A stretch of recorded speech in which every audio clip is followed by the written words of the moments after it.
So I get asked this question quite a bit. What is the god roll for Stormchaser? And I think, for the most part, the answer is subjective. You know, certain people have their own certain god rolls and stuff like that. But I do think there is a general idea of what the best perks on the gun are and what the best combinations are overall. And I'm just going to go into why I think that is for certain perks. So first up, let's just take a look at the perk trees and everything you can get on Stormchaser on LightGG. So, really, all we're going to care about is the third and fourth column. For the second one, all you want is either a barrel perk, or battery, I guess in this case, and maybe accelerated coils. That's it. Don't really want liquid. So, don't worry about anything else. And this, for barrels, I don't think it really matters. I'm just going to be upfront. I really don't think it matters. So, column 3 and 4. 3, we have rapid hit, clown cartridge, auto-loading, rangefinder, well-rounded, and turnabout. Then we got column 4, Vorpal, firing line, frenzy, demo, adaptive, and rampage. So, what do I think are the best combinations for this gun?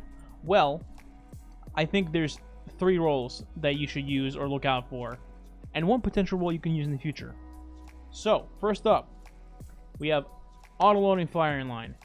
This version of the weapon, I think, can be used in several boss fights and several damage phases, but not all of them. This one is suited more to extended damage phases, like, let's say, your Atheons, your Templars, your Garden of Salvation bosses, things like that, where the damage phase lasts for an extended amount of time, and you can actually have the benefit of switching to a different weapon, like, let's say, a Wither Horde, shoot a Wither Horde shot, then roll back to your Stormchaser and shoot off again. By the way, ignore that has taken spec. just corrupted things. Now, there's a different version of the same roll, basically, except it's clown cartridge firing line. So the reason clown cartridge firing line is different and better in some cases is because of short damage phases. So a perfect example of a short damage phase would be Keitel. In a Keitel damage phase in the Duality Dungeon, you basically have 10 seconds to do damage. 10 seconds on one bell, go to the next one, 10 seconds again, go to the next one, 10 seconds again.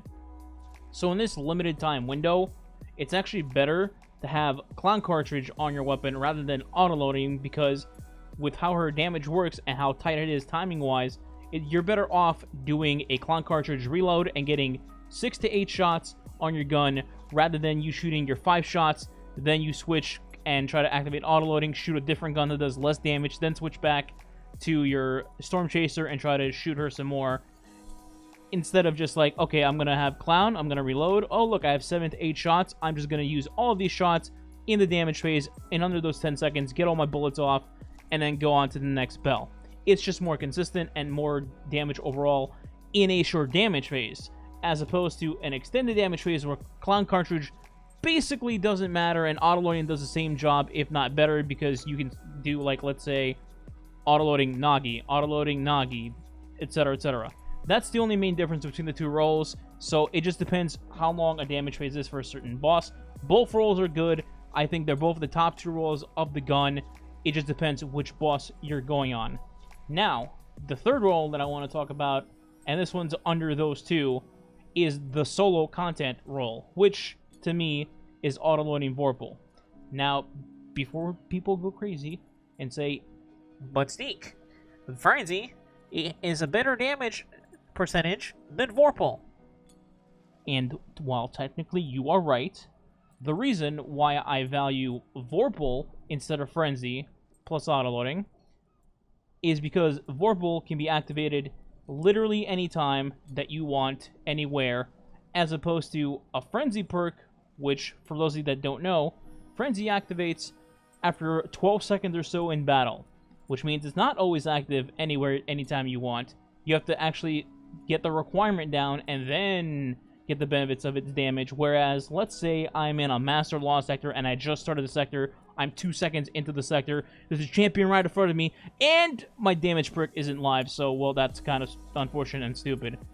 Vorpal, I just take my weapon out, stun the champ, bam, bam, bam, I get my damage buff from Vorpal, and he's dead. I don't have to worry about being in combat, running around like a headless chicken, waiting for it to proc to get my bonus damage. So, me personally, that's the reason why I value this over a Frenzy roll, and that's why I think that this is probably the third best roll on the gun. Now, like I mentioned before, it's all subjective. So, you know, if you're a fan of, let's say, rapid hit, firing line, that's totally fine. You can use that if you want. This is just my personal opinion. And yeah, you could use Frenzy if you want as well. If you happen to have only a roll with Frenzy and auto-loading or Clown, you know, and your RNG hasn't been that great doing the dungeon, then that's fine too. You could just use that. It's not a terrible roll by any means. It still does its job of doing nice damage. It's just a little extra practice is all. And that's it. So hopefully this helps you guys in what I think are the god rolls for the weapon and what I think the good perks are. Basically, what I'm trying to say is Rampage is trash, Turnabout is trash, Well-Rounded is trash, Rangefinder is trash, Demo is trash, Rapid Hit, I know some people like it, but I think it's trash. Now, the last thing I want to talk about before letting you guys go is the secret sauce roll that I think if you get, you should hang on to it for, you know, the near future, because I think it probably will get some use, and that is Adaptive Munitions.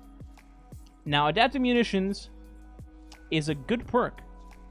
It's not going to beat Fire Land right now, or Vorpal, but it's a good perk, and here's why.